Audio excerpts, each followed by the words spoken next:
bienvenidos a la Escuela de Capacitación Bíblica de la Iglesia Cristiana Renacer de la ciudad de Lynn, en Massachusetts. Estamos llevando adelante el estudio bíblico, las parábolas de Jesús. Hoy vamos a ver la clase, la parábola de las 10 minas. Son parábolas muy importantes para estudiar porque es el método de Jesús para enseñarnos verdades espirituales profundas. Jesús, el Hijo de Dios, vino a la tierra y su mensaje principal fue arrepentido porque el reino de los cielos se ha acercado. Y en base a ese reino es que debemos estudiar toda la enseñanza del Señor. A veces uno dice, ¿en serio es el Evangelio del Reino? Yo creí que solamente era el Evangelio. No, si usted lee el Nuevo Testamento va a encontrar que Jesús predicó el Evangelio del Reino. Porque Jesús es rey, Él viene a reinar, empieza a reinar en el corazón, pero un día va a venir a reinar aquí en la tierra, por eso esperamos su segunda venida. Todo ese concepto es sumamente importante porque nosotros no predicamos solamente para aquí y ahora, predicamos para la eternidad. Eso tiene que ver entonces con prestar atención a todas las parábolas del Señor Jesucristo. Una de ellas es la que vamos a estudiar ahora. Así que parábola es una figura retórica que nos ayuda a entender una verdad explicada con un relato de la vida práctica, que puede ser ficticio, verdadero, pero la verdad es que ese relato nos ayuda a conectar la verdad que se quiere enseñar con algo simple, sencillo, una vivencia que compartimos todos. Así que cuando Jesús enseñaba las parábolas, lo hacía de una manera tan familiar que la gente entendía perfectamente lo que Jesús quería decir. Y el ejemplo era muy práctico para ellos. Por supuesto que tenemos casi 2000 años de diferencia de cultura, de idioma y tantos otros detalles que hay que estudiar, hay que ponernos al día para entender el contexto por el cual Jesús decía esa parábola. Así que estudiando el contexto, estudiando lo que el Señor decía, algunas situaciones históricas que pasaron, nos ayuda a comprender mucho más entonces hoy, cuando uno lee esa parábola, entender cuál es el principio que el Señor nos quiere dejar enseñar. No tenemos que buscar cada detalle de la parábola para ver qué significa todo, sino una verdad central, porque lo demás es adorno a esa verdad central para que podamos comprender lo que Jesús realmente nos quiere enseñar. Así que bueno, hoy vamos a ver la parábola de las 10 minas y lo vamos a encontrar en Lucas capítulo 19, desde el versículo 12 hasta el 27. Lucas capítulo 19, desde el versículo 12 al versículo 27. Dice así, vamos a empezar del 11 porque ahí está el contexto. Así que dice Lucas 19, 11, dice: oyendo ellos estas cosas, prosiguió Jesús y dijo una parábola, por cuanto estaba cerca de Jerusalén, y ellos pensaban que el reino de Dios se manifestaría inmediatamente. Dijo pues, un hombre noble se fue a un país lejano para recibir un reino y volver, y llamando a 10 siervos suyos, les dio 10 minas, y les dijo, negociad entre tanto que vengo. Pero sus conciudadanos le aborrecían y enviaron tras él una embajada diciendo, no queremos que éste reine sobre nosotros. Aconteció que vuelto él, después de recibir el reino, mandó llamar ante él a aquellos siervos, a los cuales había dado el dinero, para saber lo que había negociado cada uno. Vino el primero diciendo, Señor, tu mina ha ganado 10 minas. Y él le dijo, está bien, buen siervo, por cuanto en poco has sido fiel, tendrás autoridad sobre 10 ciudades. Vino otro diciendo, Señor, tu mina ha producido 5 minas. Y también a este dijo, tú también sé sobre 5 ciudades. Vino otro diciendo, Señor, aquí está tu mina, la cual he tenido guardada en un pañuelo, porque tuve miedo de ti, por cuanto eres hombre severo, que tomas lo que no pusiste y ciegas lo que no sembraste. Entonces él le dijo, mal siervo, por tu propia boca te juzgo. Sabías que yo era hombre severo, que tomo lo que no puse y que ciego lo que no sembré. ¿Por qué pues no pusiste mi dinero en el banco para que al volver yo lo hubiera recibido con los intereses? Y dijo a los que estaban presentes, quitadle la mina y dadla al que tiene las 10 minas. Ellos le dijeron, Señor, tiene 10 minas. Pues yo os digo que a todo el que tiene se le dará, mas el que no tiene aún lo que tiene se le quitará. y también a aquellos mis enemigos que no querían que yo reinase sobre ellos, traedlos acá y decapitadlos delante de mí. Y ahí termina la parábola. Qué tremenda enseñanza. Evidentemente Jesús no le da la conclusión personal, sino la deja abierta para que cada persona piense y medite cómo termina esta parábola. Es una realidad interesante, ¿no?, de lo que podemos ver, porque Jesús, o Lucas más bien, está diciendo por qué Jesús relata esta parábola. Por dos cosas importantes. Dice que estaba cerca de Jerusalén. Eso significa que ya iba en dirección a Jerusalén porque iba a ser crucificado en aquel lugar. Entonces había muchas preguntas en la mente de los discípulos. ¿Qué iba a suceder? Jesús ya le estaba diciendo que él iba a morir en aquel lugar. No lo querían aceptar. Parece como que estaban velados sus pensamientos en cuanto a este tema. Así que Jesús está tratando de que ellos abran su mente para entender todas estas cosas y que puedan pensar más allá de lo inmediato. Por el otro lado, dice que ellos pensaban que el reino se manifestaría inmediatamente. Quizás ellos estaban pensando que Jesús ahora sí se va a manifestar como el Mesías político, el guerrero, el que va a destruir a los romanos. Entonces estaremos libres y ese reino ya se va a instalar. Pero sabiendo eso, Jesús entonces le cuenta esta parábola para que entiendan que el reino, esa llegada de un reino político, social, libertador, faltaban muchos años todavía para que venga. Mientras tanto había que hacer algo. Entonces por eso aparece el Señor Jesús con esta parábola. Comienza hablando de una persona, un dueño de una propiedad donde tenía siervos, donde tenía dinero, y donde también esta persona era una persona noble. Era de la alta sociedad que tenía autoridad para poder dirigir, hacer muchas cosas interesantes por el país. Dice que este dueño se iba de un país del suyo hacia otro lejano para no volver enseguida, ¿no? No volver enseguida significa el reino de Dios todavía va a tardar un poco, así que esperen ustedes hasta esta llegada, ¿no? Así que estaba hablando de la segunda venida. Es interesante que esta parábola está basada en un hecho histórico. Los judíos la conocían bien. Cuando el Señor le relata esta parábola, inmediatamente conectaron con la historia de Herodes el Grande. Resulta que cuando murió Herodes el Grande en el año 4 a.C., dejó su reinado dividido en Herodes Antipas, Herodes Filipo y Arquelao.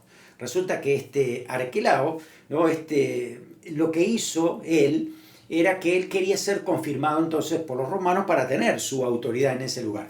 Así que Arquelao, que le correspondía a Judea, se fue a Roma, casi adelantándose a los acontecimientos, para que de Roma entonces le den el derecho de ser rey y volver para gobernar. La cuestión es que justamente cuando fue allí, desde Israel mandan una delegación a Roma diciendo no queremos que Arquelao sea el rey. Así que el emperador Augusto en ese momento le dice a estos 50 hombres que habían venido, entonces los atiende y entonces, bueno, Arquelao entonces le confirma esa herencia que tiene, pero no le da el título de rey. La verdad es eso lo que había pasado. Así que en esa conexión histórica es que Jesús hace este relato y todos prestaron atención. Oh, wow, es lo mismo que había pasado con Herodes. Así que entendemos esto de que el rey todavía no es rey, pero tiene que ir a otro lugar y esperar un tiempo para que lo hagan rey y después viene a reinar. Ese concepto era que Jesús quería establecer aquí. Jesús, como rey, todavía no era rey político acá en la tierra, entonces tenía que ir a otro lugar, en este caso era al Padre Celestial, estar en su presencia, siendo rey desde los cielos, hasta que venga en su segunda venida a reinar aquí, ¿no? Ese era el concepto básico para que pudieran entender los discípulos que estaban estudiando. Así que lo que dice es que mientras tanto, este dueño, entonces, como noble, lo que hace es repartir 10 minas. Cada mina más o menos simbolizaba o significaba más bien una libra con 25, ¿no? Una libra y cuarto de oro repartida en cada uno de ellos. Serían en más o menos unos 600 gramos de oro para cada uno. Y que eso representaba dinero. Así que a 10 siervos diferentes les da una mina a cada uno. Eso es lo que dice la parábola. se lo da como noble. Una vez que entrega cada uno su mina, él se va a otro lugar para volver como rey. Y después entonces, cuando vuelve como rey, lo que hace es pedir rendición de cuentas a todos para dar su recompensa. En este caso solo se mencionan 3 nada más, pero la idea es que todos rindieron cuentas, vaya a saber cuánto cada uno habría proporcionado, ¿no es cierto?, en esta rendición de cuentas. Pero hay unos que con una sola mina produjeron 10 minas más. Otro con una hizo 5. Pero había uno que solamente tenía una y la guardó en un pañuelo para evitar que no se perdiera, que nadie la robaba. Así que no corrió ningún riesgo, no hizo nada con lo que Dios le dio, lo guardó y ahí se quedó la mina. Fíjese que esta parábola es muy parecida a la parábola de los talentos. Tiene mucha diferencia, ¿no?, en cuanto a concepto, pero hay otras cosas que son bastante parecidas, ¿no? En otras se habla de talentos, aquí se habla de minas, allí es que le reparte diferentes talentos a las personas, pero aquí a todos le da lo mismo, una mina, y que produce mucho más todavía que lo que decía la parábola de los talentos, ¿no? Así que en ese sentido es lo que el Señor Jesús quiere que aprendamos en esa rendición de cuentas. En primer lugar, esta parábola nos está hablando de la confianza que tiene el rey. En este caso, el dueño, el rey, usted sabe que está representando a Dios o al Señor Jesucristo directamente, ¿no?, como el que es el rey, el dueño de justamente el reino de los cielos. Así que le da el dinero a todos sus siervos y se marcha y no le dice exactamente cómo tienen que usar, cómo tienen que hacer las cosas. Es decir, los deja a criterio de cada uno para ver cuán responsables son. Quiere ver cuán productivos son. ¿Qué van a hacer con lo que yo les doy?, ¿no? Así que les da esa libertad para que ellos puedan estar trabajando. De hecho, Dios hace eso con nosotros. Nos da recursos, nos da oportunidades para servir, para poder hablar a otros de Cristo, para estar atentos a las necesidades de la iglesia, del cuerpo de Cristo, a las personas que tenemos a nuestro alrededor.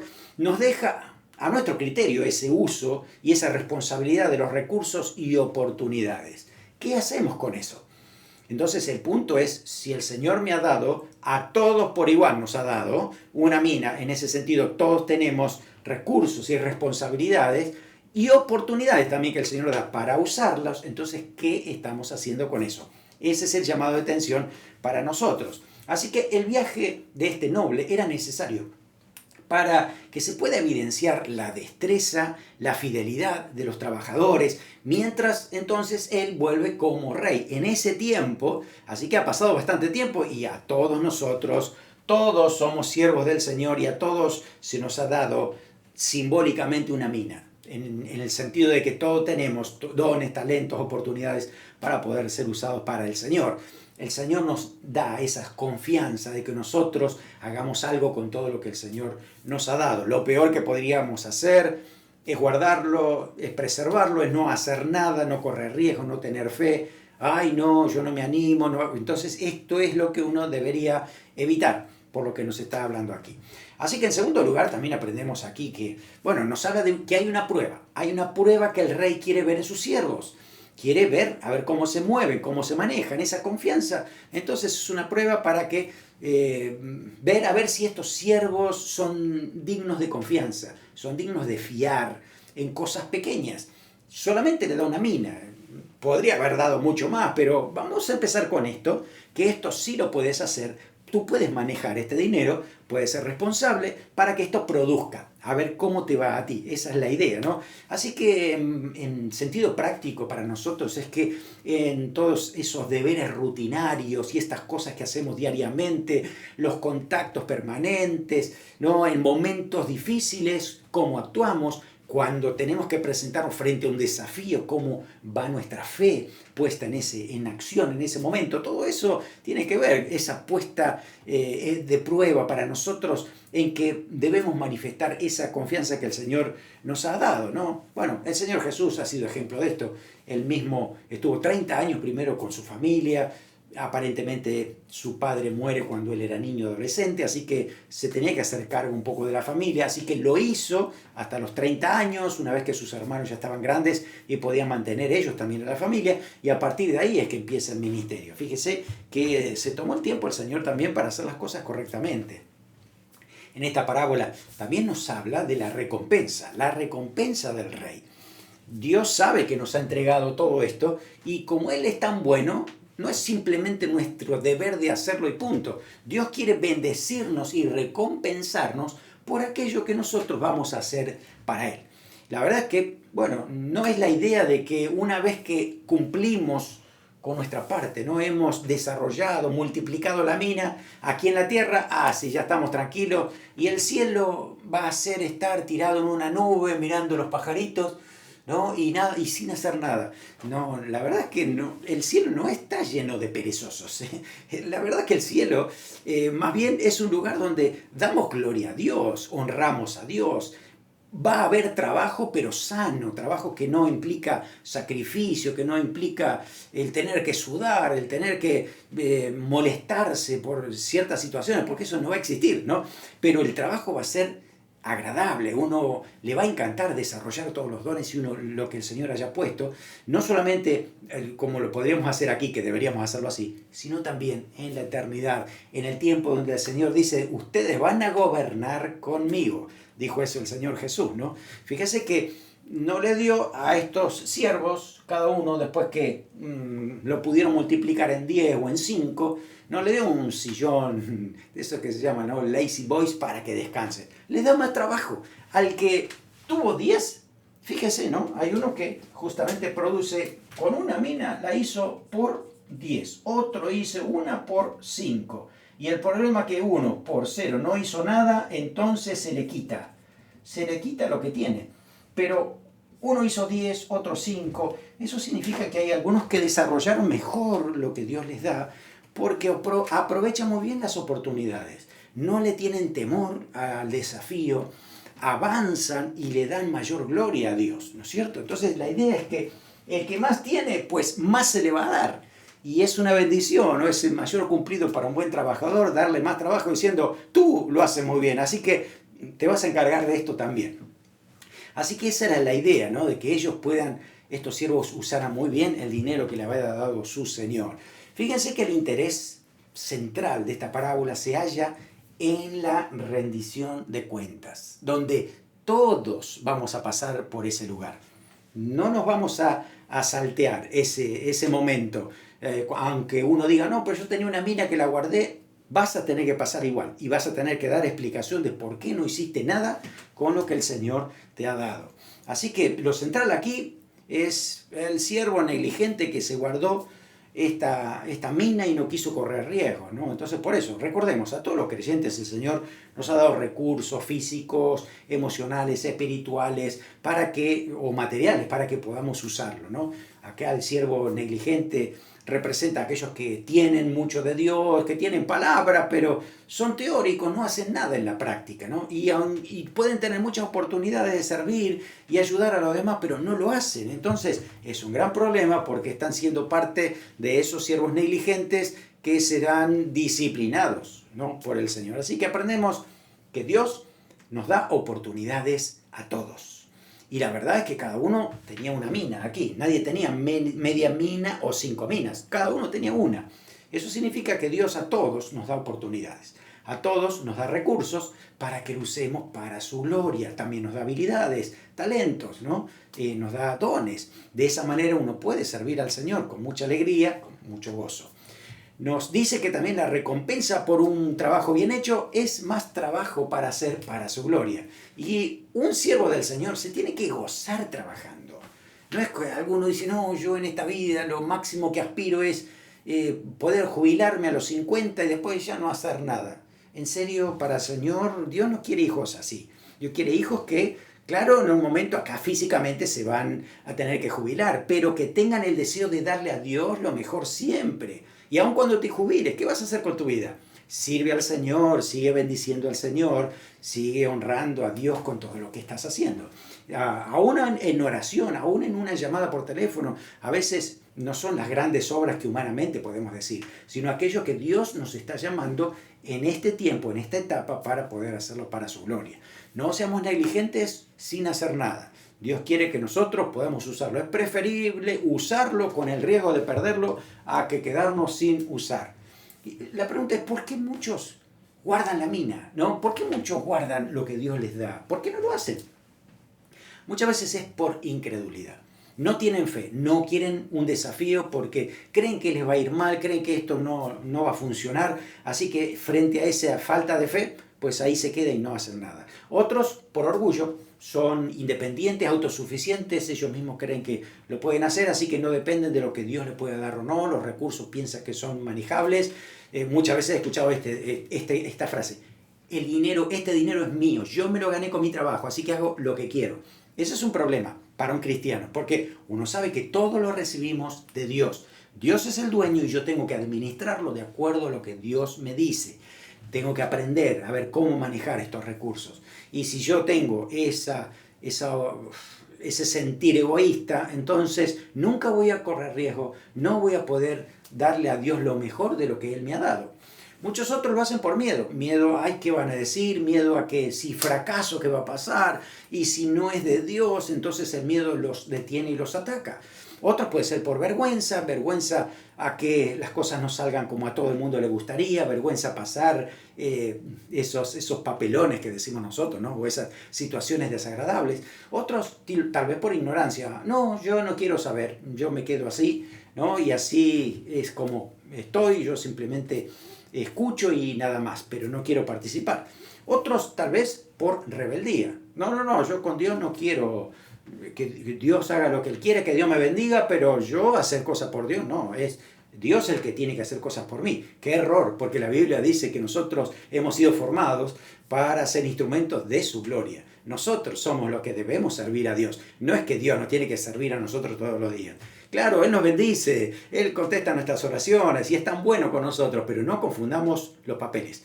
Dios es el Rey y el dueño, y Él merece de nosotros servicio permanente, con gozo y alegría, con entusiasmo, con fe, dándole a Dios lo mejor de nosotros. Así que cuidado con la desidia, la pereza, porque también nos puede detener, ¿no? Hay algunos que dicen: tengo tan poco que ni siquiera conviene usarlo, porque no voy a sacar nada con esto.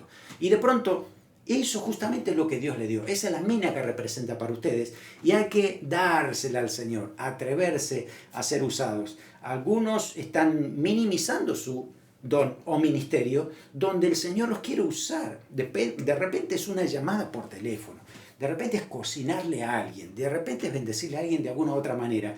Y ese instrumento de Dios es usado para una necesidad de una manera tan determinada que creo yo que en los cielos nos vamos a enterar de lo que realmente ha significado el uso de ese don. Así que úsalo para la gloria de Dios, pensando que Dios lo ha puesto, y si Dios lo puso, entonces debe ser lo mejor que Dios ha planificado para tu vida.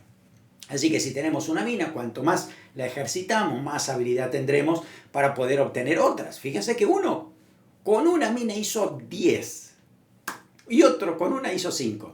Eso significa que dependerá de nosotros también nuestro trabajo, nuestro entusiasmo, el poner a prueba lo que el Señor nos ha dado, ¿no es cierto? Así que también aprendemos que si no usamos lo que Dios nos dio, lo vamos a perder. Así que vamos a ejercitar lo que el Señor nos ha dado. El Señor quiere usarnos para su gloria en este tiempo, así que mientras el Señor viene, hay trabajo que hacer. Pongamos en marcha todo eso que el Señor ha puesto en nuestro corazón.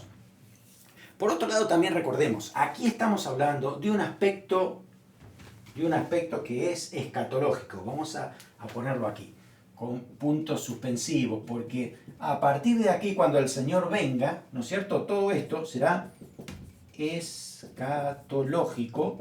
Eso significa de los últimos tiempos, las últimas cosas. Y a partir de aquí, entonces, es cuando se produce la segunda venida de Cristo. Y nosotros estamos con el Señor. Y ahí la palabra del Señor dice que seremos recompensados los hijos que hemos servido al Señor, ¿no es cierto? Pero también dice que serán condenados aquellos que no lo aceptaron como rey. ¿Sí? Eso es lo que dice aquí la parábola. Fíjese, al final, decía, y también a aquellos mis enemigos que no querían que yo reinase sobre ellos, traedlos acá y decapitadlos delante de mí. Eso es fuerte. Está hablando de una sentencia final, ¿sí? De que la Biblia habla. Esto está simbólicamente hablando de lo que es el juicio final, ¿no? Así que tenemos que recordar algo muy importante. Una cosa es el tribunal de la recompensa, ¿sí? De rendición de cuentas, y otra cosa es el tribunal, el gran trono blanco, ¿sí? Que lo vamos a hacer acá de una manera diferente. Aquí sería el gran trono blanco, y esto se llama tribunal de Cristo. Son diferentes. Primero los creyentes vamos aquí para las recompensas, pero los que no querían que sea rey van a tener que comparecer delante del gran trono blanco y ahí serán juzgados por sus obras. Ahí se abrirá el libro de la vida. Vamos a leerlo. Se encuentra en Apocalipsis 20 del 11 al 15. El gran trono blanco dice, vi un gran trono blanco y al que estaba sentado en él, de delante del cual huyeron la tierra y el cielo y ningún lugar se encontró para ellos. Y vi a los muertos grandes y pequeños delante de Dios de pie, y los libros fueron abiertos, y otro libro fue abierto, el cual es el libro de la vida.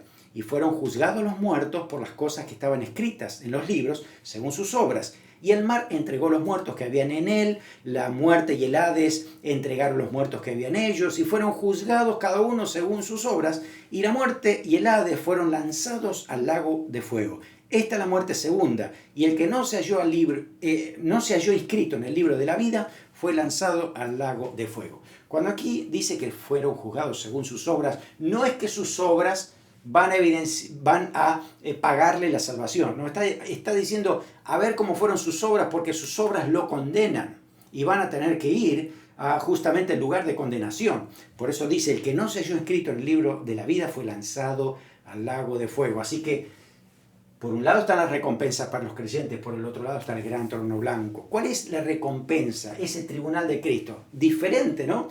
Es diferente a este trono. Segunda de Corintios 5:10 les dice a los creyentes, porque es necesario que todos nosotros comparezcamos ante el tribunal de Cristo, porque para que cada uno reciba según lo que haya hecho mientras estaba en el cuerpo, sea bueno o sea malo.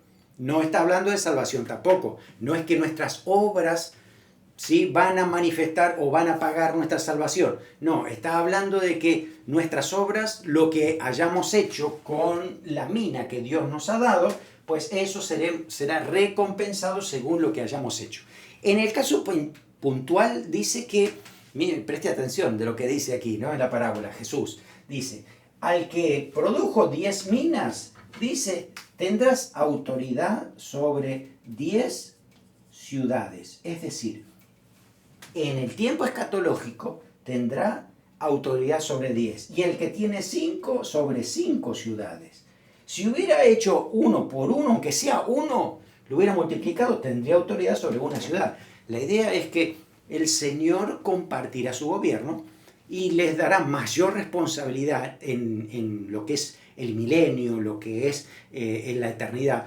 Les dará mayor responsabilidad a aquellos que fueron más diligentes en el servicio al Señor. Presta atención porque hoy por hoy somos probados para ver si somos fieles en lo poco, para que Dios nos ponga en lo mucho en la eternidad. Y eso será una delicia, es un deleite poder servir al Señor, ¿no? Romanos 14:10 también habla de que todos nosotros compareceremos ante el tribunal de Cristo. Primera de Corintios 3:12 al 15 también habla acerca de las recompensas. Dice, si sobre el fundamento de la iglesia, ¿no?, alguno edificare oro, plata, piedras preciosas, esos son materiales buenos, ¿no?, pero madera, heno, hojarasca, la obra de cada uno se hará manifiesta, porque el día la declarará, pues por el fuego será revelada, es decir, pasará la prueba, a ver si eso es bueno. La obra de cada cual, cualquiera sea, el fuego la probará. Si permaneciere la obra de alguno que sobreedificó, recibirá recompensa. Si la obra de alguno se quemare, él sufrirá pérdida, si bien él mismo será salvo, aunque así como por fuego. Si uno va al tribunal de Cristo, no significa que de ahí se va al infierno. Significa que no va a tener ninguna recompensa. no va a haber autoridad sobre ciudades, no va a haber recompensa del Señor, aunque sea salvo por fuego, dice aquí, ¿no es cierto? Entonces la realidad es esto, de que el servicio al Señor es fundamental porque en este tiempo lo que hacemos es para el Señor y hay que ver con qué motivación lo hacemos. Justamente el Señor mira la motivación para poder recompensar esa motivación. Si yo ya estoy haciendo y sirviendo al Señor porque a ver que el Señor me dé más autoridad, ya estoy especulando con Dios. La idea es que yo debo hacerlo de corazón para el Señor y dejar la recompensa al Señor. No tengo que calcular cuál va a ser mi recompensa en el cielo, ¿no? Porque eso es asunto del Señor. Lo que yo debo hacer es servirle al máximo, dar lo mejor de mí, ¿no? Y multiplicar lo que el Señor haya puesto en mi corazón. Hay muchos otros versículos que hablan acerca de la recompensa y que esa recompensa pues será dada en la eternidad para aquellos que han servido al Señor, aunque sean cosas básicas y sencillas, ¿no? Mateo 6:4 dice que tu Padre te recompensará en público por la limosna que des.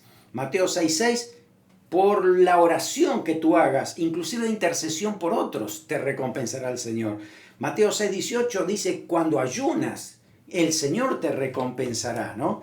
Mateo 10:41, 42, si uno dice bendice a un profeta, recibe recompensa del profeta. Si uno recibe a un justo, recompensa de justo recibirá. Es decir, Dios sabe.